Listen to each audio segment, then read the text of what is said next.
नमस्कार, आप देख रहे हैं जनसंवाद 24x7। गाजियाबाद के लोनी क्षेत्र में एक दर्दनाक सड़क हादसे ने पुलिस और ट्रैफिक व्यवस्था पर गंभीर सवाल खड़े कर दिए हैं। आरोप है कि रॉन्ग साइड से आ रहे डंपर ने एक बाइक सवार को कुचल दिया, जिससे उसकी मौके पर ही दर्दनाक मौत हो गई। आखिर इस हादसे का जिम्मेदार कौन है, देखिए हमारी विशेष रिपोर्ट। दिल्ली देहरादून सर्विस रोड पर थाना अंकुर विहार क्षेत्र में सुबह करीब 8 बजे एक दर्दनाक सड़क हादसा हुआ। हादसे में लोनी निवासी धर्मेंद्र गौतम की मौके पर ही मौत हो गई। परिजनों और स्थानीय लोगों का आरोप है कि दुर्घटना उस समय हुई जब एक डंपर गलत दिशा यानी कि रॉन्ग साइड से तेज रफ्तार से आ रहा था। धर्मेंद्र गौतम सही दिशा में अपने वाहन से काम पर जा रहे थे, तभी डंपर ने उन्हें सामने से टक्कर मार दी। इस घटना के बाद गाजियाबाद पुलिस और ट्रैफिक पुलिस की कार्यप्रणाली पर सवाल खड़े हो रहे हैं। स्थानीय लोगों का कहना है कि क्षेत्र में भारी वाहन नियमों की अनदेखी करते हुए दिन भर चलते हैं, लेकिन उन पर प्रभावी कार्रवाई नहीं होती। उनका आरोप है कि यदि समय रहते अवैध और रॉन्ग साइड चलने वाले वाहनों पर सख्ती होती तो यह हादसा टाला जा सकता था। धर्मेंद्र गौतम अपने परिवार के इकलौते कमाने वाले सदस्य थे। उनके परिवार में पत्नी और 4 बच्चे हैं। उनकी मौत के बाद परिवार आर्थिक और मानसिक संकट से जूझ रहा है। पुलिस ने डंपर और उसके चालक को गिरफ्तार कर मुकदमा दर्ज कर लिया है। हालांकि परिजनों का आरोप है कि उन्हें जांच और कार्रवाई की पूरी जानकारी नहीं दी जा रही है और अब सभी की नजर इस बात पर है, पीड़ित परिवार को न्याय कब और कैसे मिलेगा।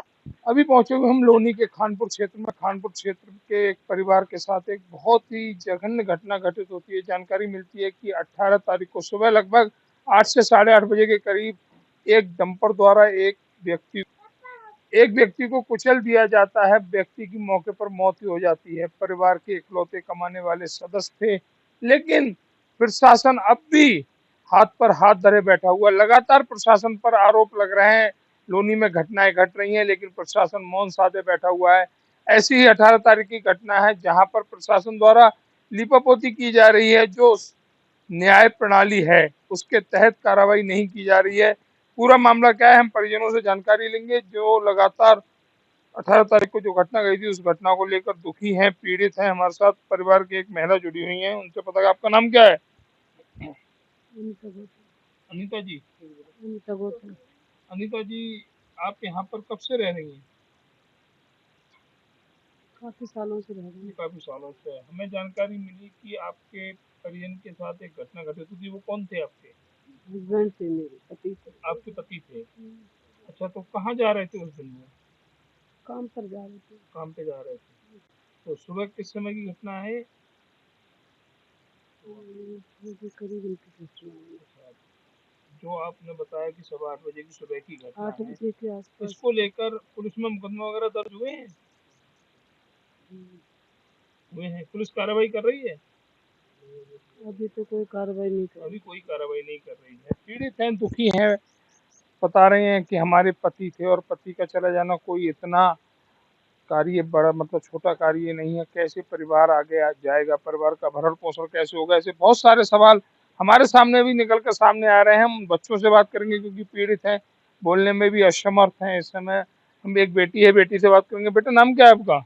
इशिका गौतम। इशिका गौतम जी। बेटा, यहाँ पर आप कब से रह रहे हैं? मैं बहुत टाइम हो गया। बहुत टाइम हो गया। अच्छा, पापा जी आपके कहाँ काम करते थे? पापा वो ठेके वगैरह लेते थे, मकान वगैरह बनाते थे, तो साइट्स वगैरह थी उनकी। अच्छा, कंस्ट्रक्शन की साइड हाँ। वगैरह लेते थे। अच्छा, उस दिन वो कहाँ जा रहे थे? वो लेबर वगैरह देखने जा रहे थे, लेबर काम के देखने जा लिए। रहे थे। आपने जब ये घटना घटित हुई, आपको कैसे सूचना मिली इस घटना की? वो मतलब उनका फोन था, उसमें पासवर्ड वगैरह कुछ था नहीं। हमारे मामा पे कॉल गया, चाचा पे कॉल गया, वहीं से हमारे पास कॉल आया। वहाँ से आपके पास कॉल हाँ। आया। तो घटना की सूचना आपने पुलिस वगैरह में दर्ज कराई? हाँ। क्या आपको जानकारी है कि जिस व्यक्ति द्वारा इस घटना को अंजाम दिया गया उसकी गिरफ्तारी हो चुकी है? अभी वो है गिरफ्तारी में, पर हमें नहीं लगता कुछ होगा। तो आपको नहीं लगता कुछ होगा। तो ये कहना है, क्या नाम था इसका? गौतम। इसका गौतम का कि हमें नहीं लगता कि कुछ होगा। लगातार प्रशासन पर सवाल खड़े हो रहे हैं। आखिर कार्रवाई करने में इतनी देर क्यों, इतना समय क्यों? हाईटेक पुलिस है, कमिश्नरेट गाजियाबाद है, अपने आप को हाईटेक कहती है, 24 घंटे में घटना को सुलझाने का दावा करती है। उसके बावजूद भी इस तरह के जब सवाल खड़े होते हैं तो कहीं ना कहीं पुलिस प्रशासन भी उन सवालों के घेरे में आता है। इस मामले की पूरी जानकारी हमारे एक साथी हैं, उनसे उनके पास उनसे भी जानकारी लेंगे। क्योंकि इन्होंने ही हमें इनविटेशन दिया था यहाँ आने का। पुलिस कार्रवाई नहीं कर रही है, ऐसी बातें भैया के द्वारा बताई गई।